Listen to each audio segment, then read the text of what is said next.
Monday comes early. This chapter closes. A new door opens. This is the second shift.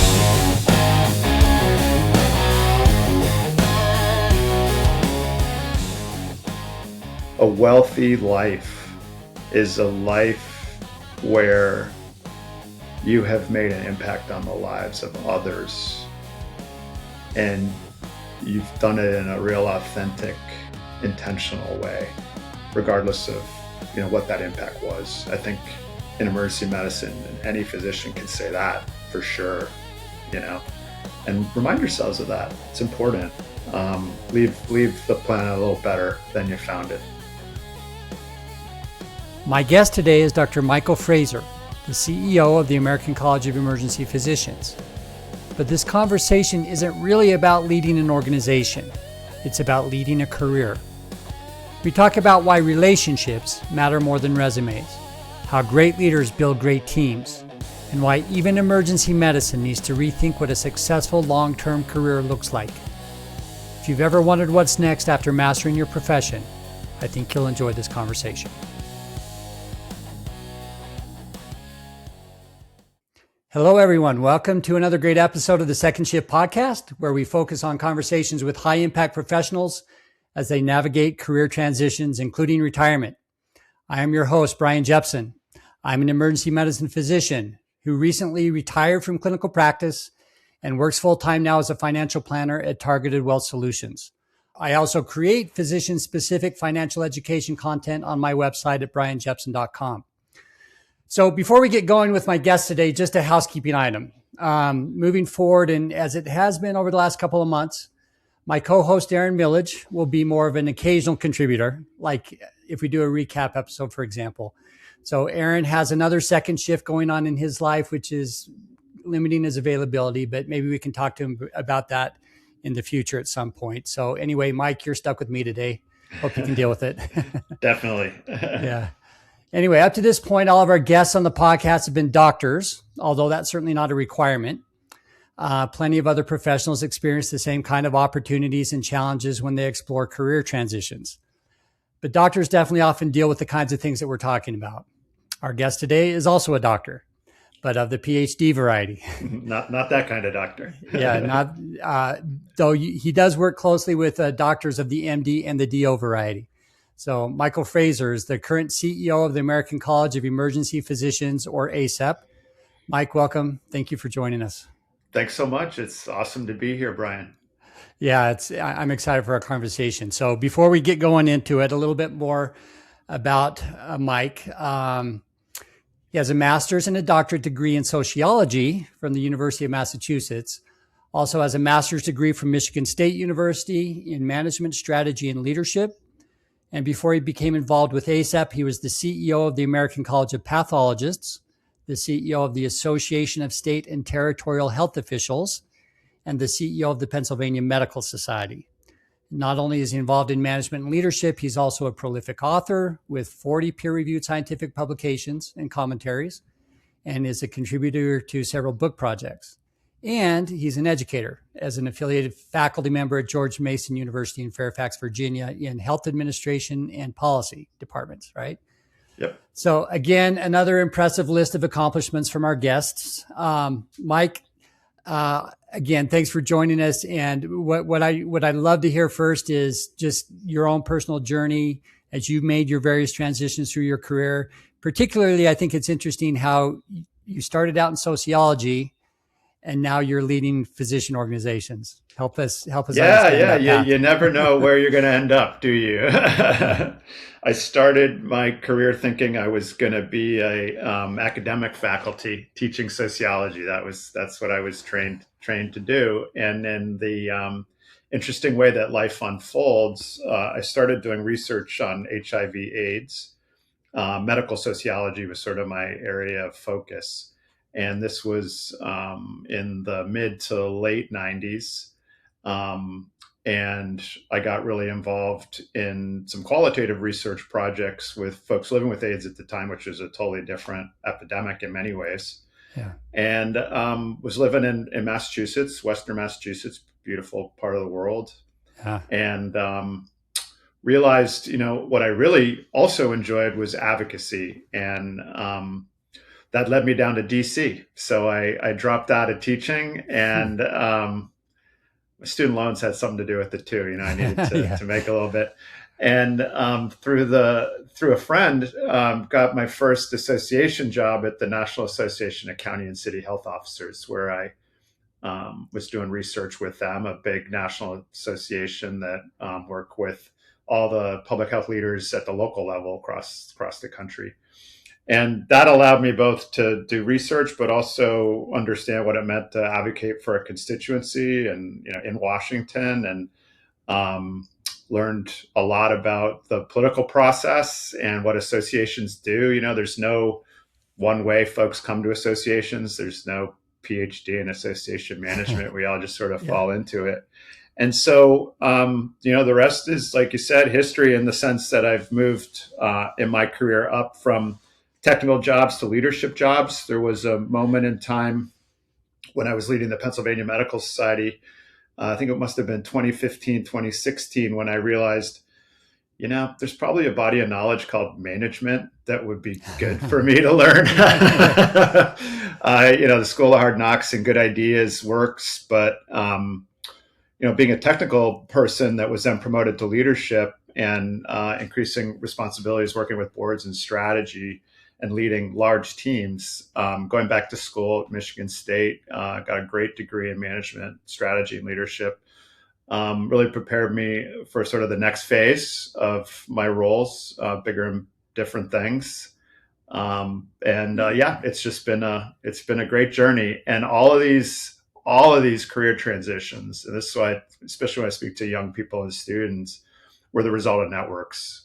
I mean, Yeah. I don't know how to find a job. I just know how to talk to people that care about what I do, and can show me options. And I I mean, think a that's lot a of us forget that. Yeah. that's a principle I hear over and over from our guests. I mean, the idea that don't build resumes, build relationships, right? Totally. And because that's, especially in today's environment, when it's hard to kind of set yourself apart. Yeah. If you've got a whole list of 100 different people that are trying to apply for that job, you need something to set yourself apart, and usually it's your relationships that do it. Definitely. And it was really hard in COVID. A lot of folks didn't have the opportunity to physically meet, obviously. And I really worried about our staff, teams that weren't able to go to national conferences and sort of strengthen those networks. And then a lot of folks want to work from home, and I just remind them, hey, that's great and convenient and nice, but there's a lot of reason to be in an office together, and make those connections. So it's a great learning for me. And now that I'm at ACEP again, the result is some great connections. Not that they got me the job, but they pushed me in the right direction. Yeah. I'm just thrilled to be here working with folks like you. It's incredible. It's been since November, and learned a lot. Well, we're happy to have you. It's great to have a great leadership team, and excited to see the direction that you take things with ACEP and elsewhere. So let me ask you this: as you were early in your career, you were kind of before you went and got your second master's degree or third or whatever it was in management and leadership. What about leadership? I mean, what about your experience kind of drove you that direction? So in other words, how did you decide that you were going to be a good leader? Well, I didn't decide. I wanted to be a good leader. I didn't decide. I think good leaders. There's lots of ways to be a good leader, but it isn't something that I think a lot of folks know how to do, or necessarily.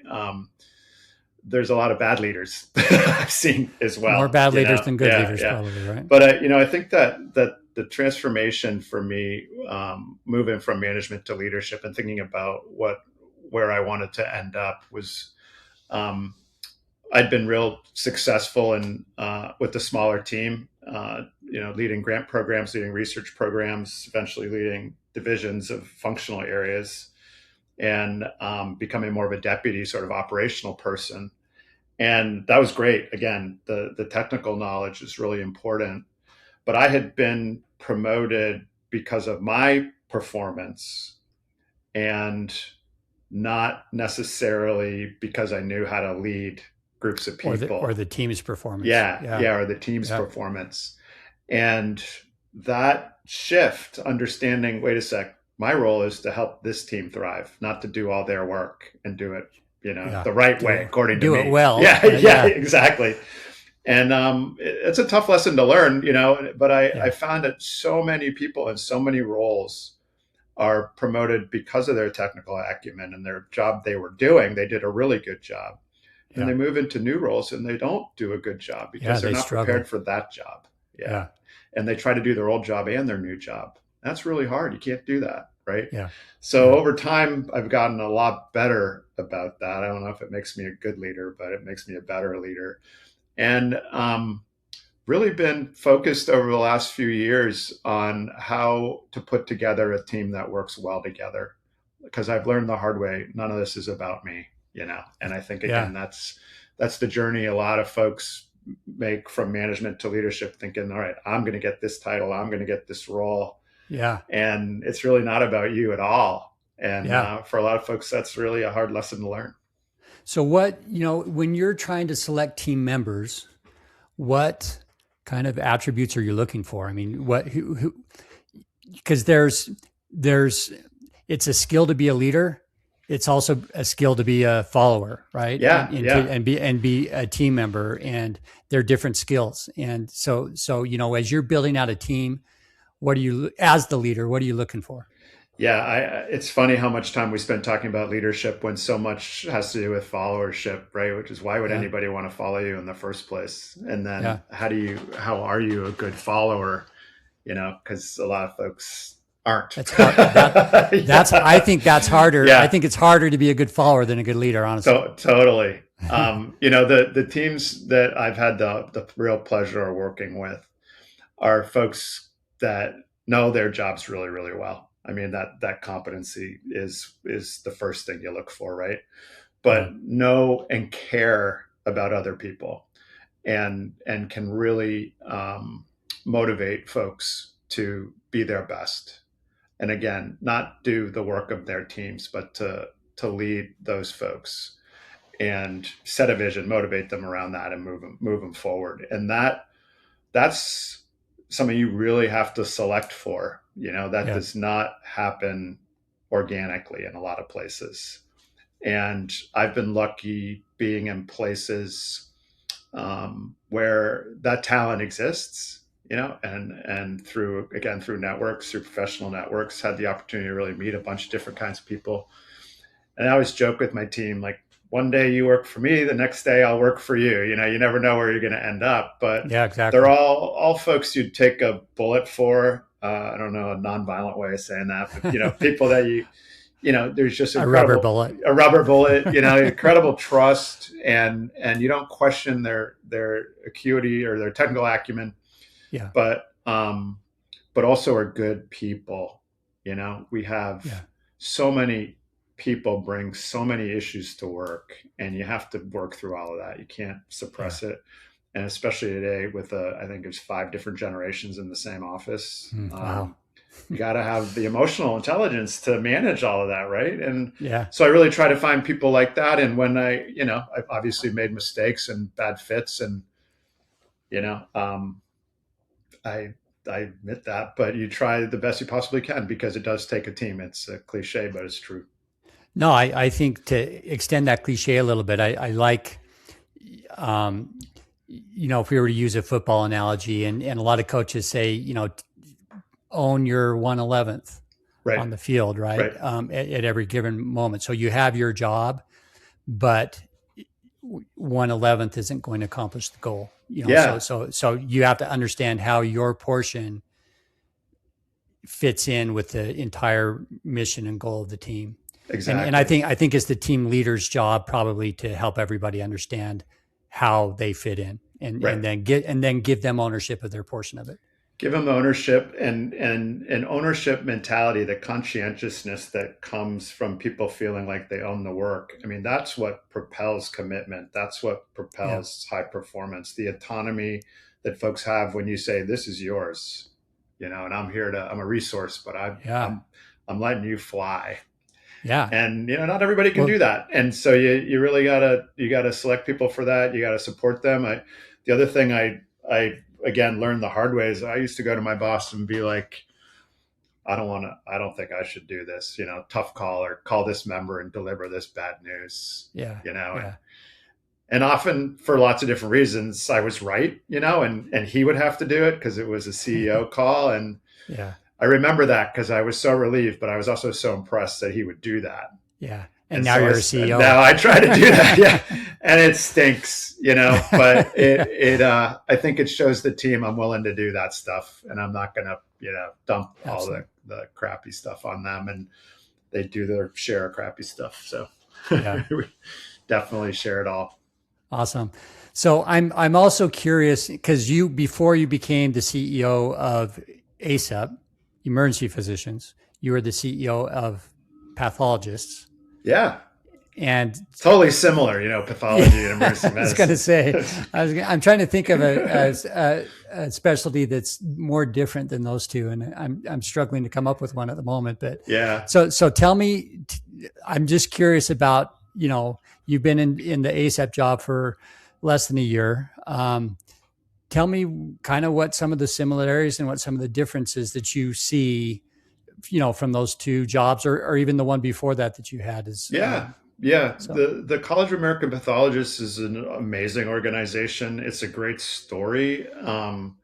It was formed really by, all associations have this same kind of origin story. Folks that care so much about the specialty, they want a voice in Washington. They realize they're stronger together. I mean, that's the power of associations. That's what I've learned over 30 years working in associations of all different kinds.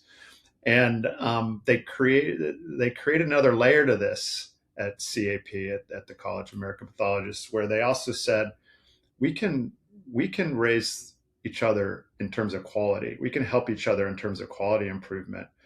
And through this incredible development, they started sharing the test results of similar tests in all their laboratories, and they have this archive of it, and it's like the Smith Corona, onion skin paper, and you just sort of see it and you're like, wow, this is super cool. And they started this program to compare each other's results and hold each other to a higher standard of quality. And they grew it into a $300 million organization. Wow. So I had, and CAP is the largest, one of the largest providers of proficiency testing materials in the U.S. for laboratories. Yeah. And an incredible, again, sort of homegrown and profession developed laboratory accreditation program, which there's very few deemed by CMS to do accreditation on behalf of the government. So they created this incredible accreditation program that's now global, and ton of resource, ton of asset. But similar to ACEP, and similar to many of my colleagues in the medical society community, we have these legacy organizations that were formed, and certainly the governance models were formed way back when, in terms of Pennsylvania Medical Society. We had a House of Delegates very much like the AMA, and I used to joke with people like, this was for the day, there was no email. You had to get on the horse and ride to Harrisburg to see your friends and make policy, and then ride back, and but that flavor of legacy and tradition and real positive attributes to these medical societies, also a real blind spot for us in many ways, where moving the battleship, a lot of people say that about ACEP, and I'm like, well, try a group like CAP that's $300 million and 700 staff. So moving these legacy medical societies into where we need to be, which is real-time relevance, impact in Washington, impact in our states, helping members navigate the massive transformations happening in medicine, physician employment, patient expectations, AI, all the medical knowledge that doubles every 6 months or whatever maybe now it's 3 months. Yeah. And we just can't move like that. And so part of my mission is to to help our board see that. I know they can see it. They're incredibly smart people, but really make the case for why we need to address this transformation in our medical society and our college, similar to CAP, similar to pretty much every other medical society that we have. I mean, that's where we're at. And we are at ACEP incredibly lucky in the sense that we have a really big share of emergency medicine physicians that are members in our organization. Right. Our retention is pretty high. In fact, I reached out to a friend to get some help just thinking through membership marketing. He's like, you're doing pretty good. I'm not sure you're going to get much higher than that. Squeeze much more out of the rock, right? And we're actually going up in terms of overall member numbers. So, I mean, that's good news, right? Yeah. So there's value. It's just telling that value story differently for the diverse audiences we want to join us. And there's a lot of competition in our space. That was similar to pathology too. Everybody's got a subspecialty and interest area. There's, they get mad at somebody somewhere along the way and form their own organization. Right. And so we have these splinters. And the other thing I see, happening in medical societies is there's just this proliferation of little groups. And we spend a lot of time with each other on those things that either drive us both crazy or we both need to pay attention to. Yeah. And meanwhile, the big issues impacting us are on the outside. Yeah. And one of my medical society CEO colleagues says it's called she calls it the circular firing squad, or shooting at each other versus the external facing. And, I think in many ways she's right. But it's been an incredible transition. I gave up a lot to move, and a lot of folks were disappointed. But where I came from before CAP was the Association of State and Territorial Health Officers, and that was all the secretaries, commissioners of health across the country, many of whom were emergency physicians. And the chance to kind of get back into that lane and really leverage the public health angle that emergency medicine is all about was real exciting. And, these jobs don't happen very often. And so when they do pop up, you kind of have to ask yourself, would this be? So I jumped on it. And, again, in terms of second shift and thinking about careers, it was definitely not a safe bet. Right. And it was probably, again, not the way that most people would have approached it.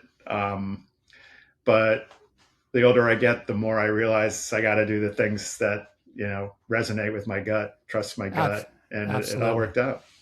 No, that's such an important lesson, I think it's very easy to maintain the status quo.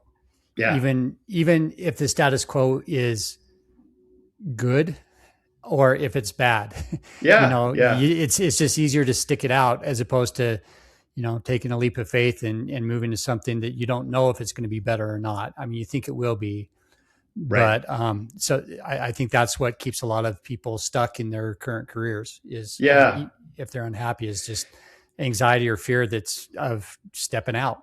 Yeah. It's a lot of change. I moved, fortunately it's really just me. I don't have an immediate family that I have to worry about, kids and schools and partners, jobs. And so I get it, I totally get it. But, I jumped in. Literally, I moved from Chicago to Dallas, and it's just been a great opportunity. And there's a lot to do here. There's a lot to do here. Oh, for sure. Well, and I love what you said also about looking at, you have these historical organizations, and that can even be a hospital. It doesn't have to be big organizations, but you have historical units, or maybe it's an emergency physician group or whatever. That do we keep doing things because that's how we've always done them, or are we nimble and start questioning dogma? We're trained as physicians to always question dogma and be sure, be as evidence-based as possible. And the evidence is always changing. As organizations, are we doing the same thing? And, so I think that's an important perspective. Yeah. Our governance structures, having a board, having committees, having a process, having a council, those are all real important for making decisions with everybody included. But the other day, I forget who I was talking to. It might have been a few folks on our board. There's a reason why Congress was designed to move slowly. I don't know why everybody's shocked that they're not getting much done, because that's, kind of the pace of change that was designed into the system. Right? Yeah. And we have, we have some of that similar, feel in our organizations too. Yeah. So let me ask you this.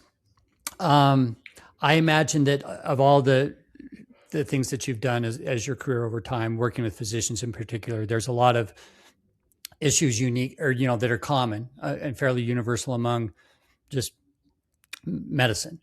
Yeah. Have you picked out anything so far that you feel like is unique to emergency physicians that you either ACEP is already addressing or that you'd like it to further address or do better at? Yeah, I have worked with physicians in pretty much all my roles. My members have either been like partially physicians or all physicians, depending on the group. And I can't tell you what an honor it is to work with, literally the 2% of this, smartest Americans that there are, smartest folks on this planet. And there's pros and cons for that. Yeah, there's pros and cons. So that's where I was going next, And in terms of smart, I mean, one of the things that impressed me about pathology was literally that level of knowledge. It's just about a real small thing. It's just so impressive, and what they're able to share. And similarly with emergency medicine, the number of things you have to know. I was looking over the model of EM clinical practice, and I was like, I need a dictionary. I don't even know what, half of this stuff is. So the fact that someone can walk in totally unknown to you, and you have to diagnose that person and put them in the right place for help, or, whatever the next step is with them. Wow. So smartest people literally on earth. And that's a joy. And the curse of that is, there's a lot of, well, how do you know? And, let's over-engineer this process so it can be as complicated as possible. And, the other thing that surprised me, and this I certainly understood in pathology, was like, well, let's do another study. Let's run another test. But even in emergency medicine, there is that sort of, what else do we need to know to make the right decision? And of course, you want your physician to do that. What I find with emergency medicine that's different from the other physician specialties that I've worked with is just the, ability to pivot from a sore throat to a cancer patient to someone who is in a car wreck to someone who's having a behavioral health crisis, to then go tell a mom that her child has passed, to then go help someone who's, basically got indigestion that they thought was a heart attack. I mean, it's exhausting to even imagine what that's like for me to say that in 30 seconds, but to live that life. And I think that's an area where ACEP has a lot more we could do in terms of supporting folks on shift that have to do that clinically, but also off shift when you go home. And, I've heard from a lot of folks that they need time when they get home, that their family didn't really even understand what they were doing until they saw the pit. Right. And then asked, is that really like your job? And they're like, it's actually really like my job. Yeah. And we don't see that side of you when we're in an emergency department because we're sick, or, we're with a family member and we're worried. And we don't see what that does to relationships and to someone's career fulfillment, or, again, how they process. And I think what we're seeing in emergency medicine, I had a call with one of our board members a couple of weeks ago, basically said, I think we need to really rethink what our strategy is for late career emergency medicine physicians, because they're not practicing clinically. Like, you can't do this for 30 years. Yeah. And that's a big change. I think a lot of folks that we're working with now that are legacy members, lifetime members, it was, they didn't question that. But I had a conversation with, a couple of folks a couple of weeks ago, and it was like, we got to normalize like taking a break. We got to normalize sabbaticals. We got to normalize, what it means to have another job shifts, in addition. Shift loads, yes, changing shifts, schedules, exactly. all that kind of stuff. Yeah.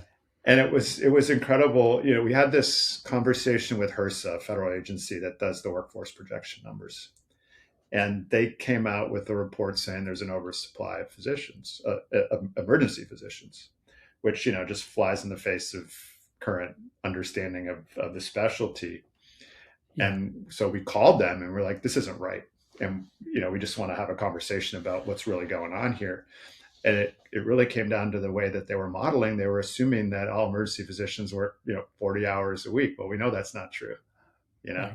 Right. And so when you just make that one change to it's 32 hours instead of 40, there's a massive shortage. So it's these kinds of things about the specialty that make it really, really different and make it super interesting. I mean, I remind folks, especially when we're doing advocacy work, that emergency physicians don't get to decide what patients they're going to see. They don't. Right. They don't get to choose their panel. They don't get to choose their insurer. Any of that. It's all comers. I mean, and that's a real big difference. And I think it's what makes this such a wonderful specialty. I mean, I have just been embraced by so many different members in so many different contexts, and I think it just speaks to how they are when they're at work, honestly. Yeah. Well, it's the people that were in emergency medicine that led me to the field, honestly, because I do think that there's a different personality type that is drawn to emergency medicine and succeeds within emergency medicine.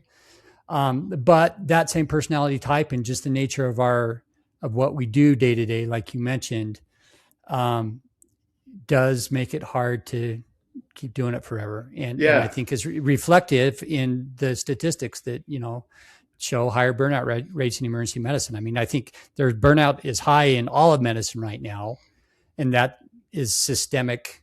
That's a systemic problem. Right. But I think that there's things that are unique to emergency medicine that makes it even higher. Some of that is also, the fact that we like to do all kinds of different things, and which kind of naturally leads us to start looking elsewhere and looking for other, other second shifts that may be out there. And so I mean, I think it's great that ACEP is acknowledging that and starting to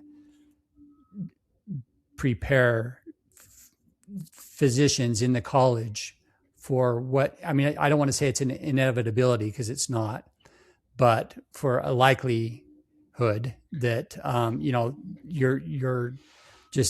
your ability to keep doing what you're doing is going to change over time. Right. And yet we need to find a way to kind of champion or continue to kind of keep the older emergency physicians in our midst engaged and contributing, because we do have so much to contribute. Yeah, I think that it's really actually an asset. If I was looking at specialties, and I enjoy flexibility and I get bored easily, I'm not saying I could ever be an emergency medicine physician, but I would look seriously at it because, it's one of the few specialties where you can do a second shift. You can keep practicing clinically for some shifts and then do something else. And man, do we have a lot of innovative, entrepreneurial, super active emergency medicine physicians. And I know there's a ton of Facebook groups and, online communities. Like, I've been impressed. I just been so impressed with all the side gigs and, second shift work that folks are doing. And that's why most of my guests tend to be ER docs, I guess. I don't know. Yeah, it's awesome. And there's a lot of them. So, and then, you find, especially with emergency medicine physicians, there's this joke that folks like to tell each other, right? That everybody in emergency medicine has ADHD. I don't know if that's true, but at least career ADHD. Yeah, career ADHD. And so I think that's an asset, because,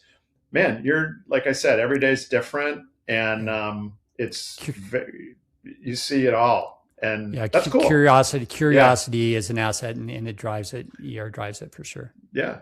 So it's a lot of fun. It is. It does make a board meeting hard. It does make It's fun, like herding cats, yeah, right? yeah. They're like, okay, everything has to be 20 minutes or less. I'm like, I can barely set up this conversation in 20 minutes. Yeah, exactly. So, what do you see in the next decade that needs to change in emergency medicine in particular? Well, yeah, I mean, I would start with some of these big factors that we hear a lot about, that are influencing how folks think about their practice of emergency medicine, and those are working conditions and sort of the drivers of burnout, the the boarding and crowding problems that are real acute in most places, workplace violence. Those are two really big priorities for us. There's a lot we can do there by ourselves. There's a lot we can do there with others. The sustainability of emergency medicine practice and just what's happening economically and threats to EMTALA and threats to, all the different factors. So really starting to imagine a payment or reimbursement system that would work for us. That's actually a conversation I had today, which is it's important for us to advocate what we're against, and it's really important for us to advocate for fair reimbursement. But the system isn't working. It's definitely not working for emergency medicine. Many places it's not working for patients. But instead of saying what we're against, what are we for? And what's that look like in 10 years? The reason this country is borrowing money from China to pay down its federal debt is because of healthcare. Yeah. And, it ain't because of emergency medicine in particular, but what's our part of that we can fix and ideate and, work through our committees and with our experts to put out there. Yeah. I think we're going to see lots of different models of practice. I think a lot of folks go straight to urgent care, freestandings. I just think there's a lot of other ways to think about the emergency department as the front door sort of gatekeeper to healthcare. And, I just was on the phone with a friend last night. He was at his primary care, had must have been a pulse heart rate of 130. She sent him across the street to the hospital. He's been there for 4 days getting tests. And, that was the front door to finding out he was diagnosed with cancer. Yeah. Yeah. And so, yeah. And it again, what's this sort of acute unscheduled care look like moving forward? And that's actually where, coming from public health, it's a real interesting connection, because you start thinking about what can we do in the community? What can we do with wearables? What can we do with telehealth? What can we do with nurses versus physicians? What can we do? There's just so many opportunities to really think through redesigning what emergency medicine and healthcare looks like in 10 years. And we're going to have to, that's the necessity. So for us, it's that. And then we want to really, again, begin to say, we know you, we want to know what you're interested in. We want to know where you went to school. We want to know what your subspecialties are. We want to know what your hobbies are. We want to know skills that you want to improve, and then begin to personalize what we offer. So instead of saying, come to scientific assembly, it's got a ton of learning, we can say, come to scientific assembly because you're going to be able to take the updated course on the course you took last year in this area, or you're going to, again, be much more precise in how we reach out to members and engage them. And we're implementing the data systems to do that right now. So I think in 10 years, it's going to be a really, really different ACEP. Yeah, no, I'm excited for it. It's fun to kind of see that possibility. So on that line, then, if you are talking to, and I'm sure you have talked to these people, but if you were to talk to a young emergency physician or even a resident who's going into emergency medicine, what kind of advice or encouragement could you give that person? Because you're talking to an old dog now. So I've already been there, done that. No, you're not an old dog. Don't worry about that. I actually, when I have the chance to visit with residents and I have the chance to meet with early career physicians, it's always such a joy, because they're making a choice knowing all of the real downside, and there's a lot of downside now, and we hear about the downside all the time. But they're inspired, and they're there because they care, and all of our members do. I'm not trying to say that, but it's just so fresh. It's just like refreshing, Yeah. and super interesting as well. I mean, they're going to have second shifts before they do medicine, Yeah. But what I tell them is stick with organized medicine because it's lonely to practice out there. And, Yeah. and I remind folks, and when we do residency visits or have the chance to do talks, there's so much you don't learn in medical school, and there's so much you don't learn in residency that isn't real clinical. It's about the life of medicine. It's about the business of medicine. And that comes from us. That comes from associations. It comes from professional societies. It comes from other learning institutions, and we want to be that source. So stick with us. We did a just sort of back of the envelope looking at our advocacy impacts, and I'm really proud to say I think given the advocacy that we've done over the years, I think we increased physician reimbursement significantly, and without us that wouldn't be the case. Well, so and plus, things like that. Is there a better way to create those relationships we talked about at the beginning of the podcast? Right. I mean, so if you are looking at fields that are adjacent or just are part of emergency medicine, want to explore those, you can find somebody. You can find somebody. And meet them right. We've got a whole network. I mean, that's the beauty of the specialty. It's huge. There's 60,000 emergency medicine physicians, and we've got about 40,000 in ACEP. That's great. And there's somebody that's like you, interested in the same stuff. And you'll find them. You'll find them in our online community. You'll find them at Scientific Assembly or one of our others. You'll find them in your state chapter. I mean, there's lots of ways to get engaged. And the other thing is, kind of getting back to this whole second shift. What I understand is a lot of emergency medicine physicians move into leadership or executive roles, and we have a lot of opportunities for folks to lead, whether it's in committees or sections, on our board or in council, and that can prepare you for those in a interesting way. And we're actually looking at starting some new programs in those areas to help folks prepare, for those kinds of opportunities moving forward. Yeah, that's great. All right. Well, I'm going to take you back to you now, your personal story. Sure. So if you say, looking back on your career, what's something that you've become more intentional about as you've gotten older and your younger self probably overlooked? All right. Well, first, I'm only 29, so I just don't feel like the last. Okay, for the last 3 years of your career, then. Yeah. No, I got a healthy decade at least left, but I look back and it's sort of similar to how we started. I think I really was in myself in the sense of like, this is about me and what's how the hard next step I for me? work. Yeah, me and my trajectory are the steps. And that just seems foolish at this point when I realize like that's the last thing that I worry about right now. I worry so much more about who I get to work with and who I can bring onto the team that I know is going to add a lot of value. Selfishly, because I know they're going to, do a great job and I won't have to do it, or, or I know they have a real gift for a certain way of doing things that we need desperately. And that's what I've done since I've been here. It's what I've done in all my roles. And the older you get, the more folks you get to know. And one of my senior team members called me, you're a people collector. You bring people that you meet along the way and put them in the right spot. Yeah. And they've been willing to come with me on a couple of these roles, which is great.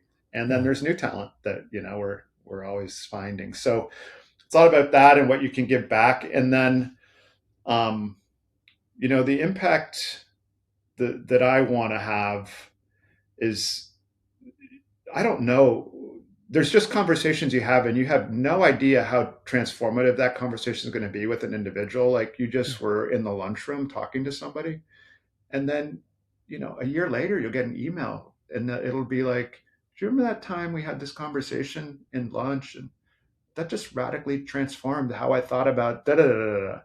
And I'm like, that's why I'm here. Like that to me, if I can do more of that and I don't even know I'm doing it, then I feel fulfilled that that I helped someone discern something that was important to them, and something I had to say made an impact in their life.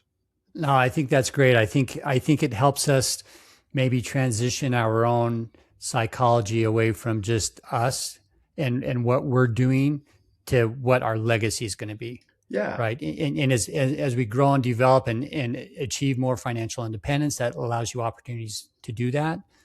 But just that natural progression as we go through our lives shifts. And I see that over and over as I talk to people is, as we get older and some of our own personal goals and agendas, they become less important. And it's more about, okay, how do I help others, lift others, leave a legacy that people will remember me by, or at least that I know that I made an impact in life.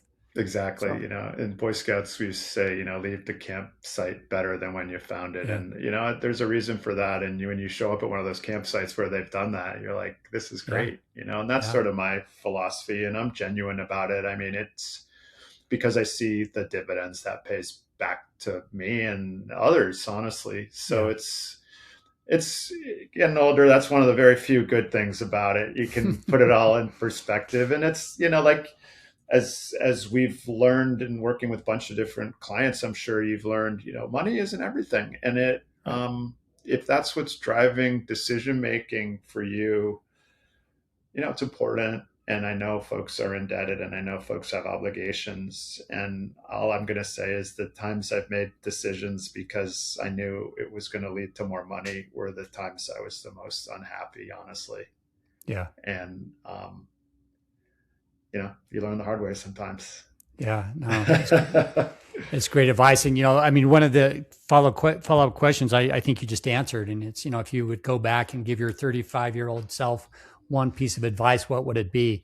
Maybe not focus on money so much. Not focus on money so much. One thing, don't wait. Like there's a lot of folks who are, and I'm seeing this now in friends that are getting older, and some of whom are retiring. They're like, oh, I'm waiting for this big trip that I've always wanted to Yeah. take, or I've always wanted to do this with my kids, or and now that I'm 69, or 65, I'm gonna do it. And I'm like, man, do it when you're 40, like when you can actually get out of bed without moaning. Yeah. Don't wait, because that life, those lives, or that may just not ever come. Exactly. I mean, your life is never guaranteed, right? So exactly. So yeah, I think that's, and that may be a real privileged position to be in, to be able to say that. But I think we worry so much. Folks ask me, all right, can I take a week of vacation? I said, why don't you take 2? Like, what are you doing? A week isn't enough, you're, and they're like, what? And I'm like, we're going to be fine. If we're not fine, that's my problem. Like this take 2 weeks, and I think that especially my European friends are like, take 4 weeks, but I haven't gone that far. Yeah, exactly. Yeah, no, that's awesome. All right. So traditionally in the podcast, we've closed it out with something that that we called the reckoning. I'm actually changing that a little bit. Okay. Yeah, that's serious. Yeah, because it sounds so intimidating. But what I want to do is kind of close out every episode with a consistent question, and because I think it'll be interesting to hear how different people answer it. So here it is. You ready? Sure. How would you define a wealthy life? And how has that definition changed over the course of your career? Well, we've touched on this a little bit. I think a wealthy life is a life where you have made an impact on the lives of others, and you've done it in a real authentic, intentional way, regardless of what that impact was. I think in emergency medicine, and any physician can say that for sure. Yeah. And remind yourselves of that. It's important. Leave the planet a little better than you found it. That's wealth. And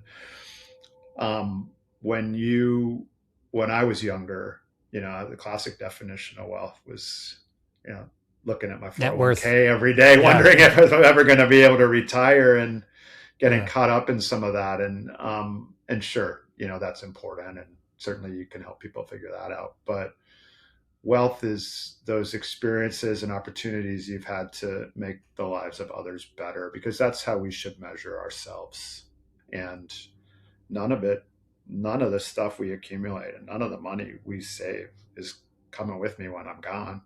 Right. So the best, like I said, the best stories are the best emails I get, or the best, bumping into somebody in downtown DC who I haven't seen in 5 years, is go back and say, hey, that conversation we had about what I should do next, or that opportunity you gave me to try doing this way, or that idea you let me run with really led to this whole set of things that has made my life amazing. And I just love that. And I once told one of my staff, like, I don't treat the stuff I have as mine. Like, it's, you want to borrow this book, take it. Like, I'll get another one, and I've just lived my life that way. And it's, for the most part, worked out really well. So wealth is that impact. Yeah. Yeah. I love that. I think it's interesting. Financial independence, that's a goal for a lot of people, but when you achieve financial independence, the interesting thing is that money, you're basically you're focusing on money, so money can no longer be a focus. Yeah, it doesn't logically work, right? I mean, and again, it's a privilege to be in a position to say, I have enough. Yeah. Yes. And being able to define that is not easy for everybody. No. That's another part of it. Yeah. And part of getting older, and I'm acting like I'm super old. I'm not super old, but is being able to say, I do have enough. Enough for me is less than this. Yeah. Right. And that's so liberating, because you can make a whole different set of choices that way. Yeah. And it's about creating options. Yeah, creating options. And this, in the society in which we live, there's no conversation about enough. There's always conversation about more and more and more. Yeah. And that just can wear you out, you know. And so when you take a mindset of abundance, which is really hard, and it is a real privilege to be able to say that's something I can do, it does change, Yeah. And the people I meet in all walks of life and all roles that know they have enough are wonderful people. Yeah. And people I want to hang out with. Yeah, absolutely. That changes everything. And that's, I agree with you. I mean, I think it's hard to define, and it has nothing to do with how much money, like numerically, right? Yeah. It's more about having enough, creating a mindset. And because to me, I think part of true wealth is the ability to give back to others. Because if you can give back to others, that means you have more than enough for yourself. Right. And you can do that with very little money. You can do that with a lot of money. Yeah. For sure. Awesome. Great question. Yeah, you got to rebrand that one though. Absolutely. Well, Mike, awesome conversation. You've given us a lot to think about. I appreciate your time. Anything else you want to say in closing before we wrap it up? Sure. Well, I appreciate this opportunity, and I'm not that kind of doctor, but I'm just glad to be on a show that features some really cool things that emergency medicine physicians can do, and that a finance guy is willing to have conversations about the non dollars.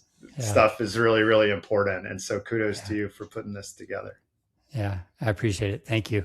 Thank you. All right. Let's go ahead and do our wrap up episode. At the end of each episode, I like to pick out 4 or 5 or 6 points that we can kind of focus on about what we learned from our guests. And I think Mike gave us a lot to think about. It's hard to even narrow it down.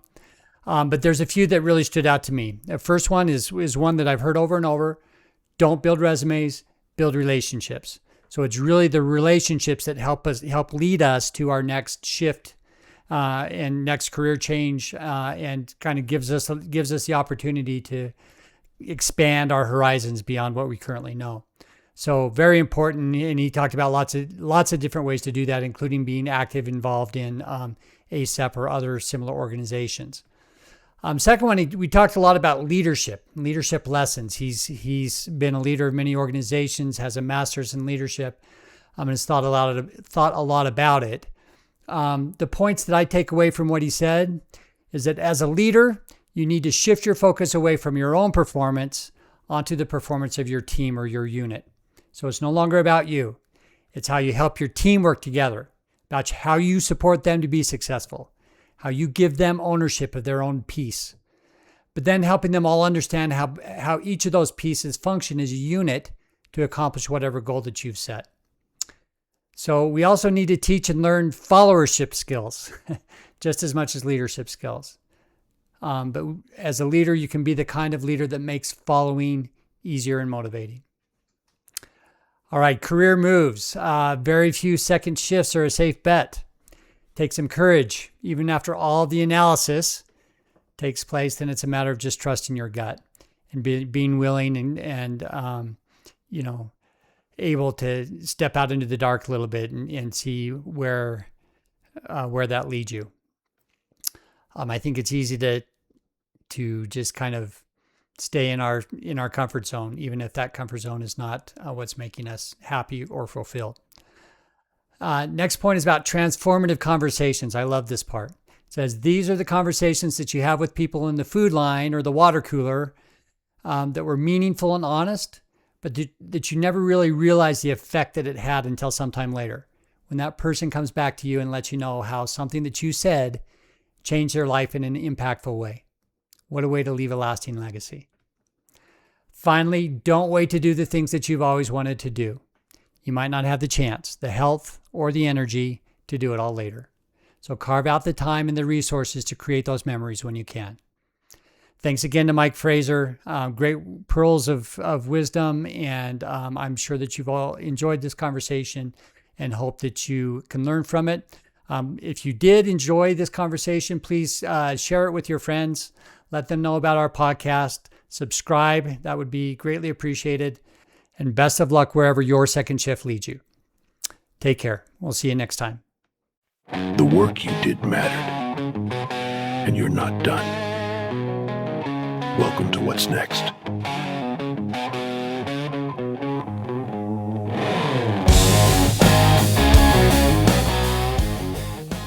Thank you for listening to The Second Shift. If this conversation landed with you, please download our free guide called The Second Shift Blueprint. 5 questions you and your partner should discuss before any major transition. Get it at secondshiftpodcast.com. That's number 2 ndshiftpodcast.com. And if you're approaching a transition and want to talk through the financial strategy, we offer a complimentary 30-minute second shift audit. Details are at secondshiftpodcast.com/audit. Join us next week for another great episode. And remember, your life and identity doesn't end with retirement. It's just entering its second shift. The content shared in this podcast is intended for educational and entertainment purposes only and should not be considered personal financial advice. You should always consult with a financial professional to determine what is appropriate for your individual circumstances.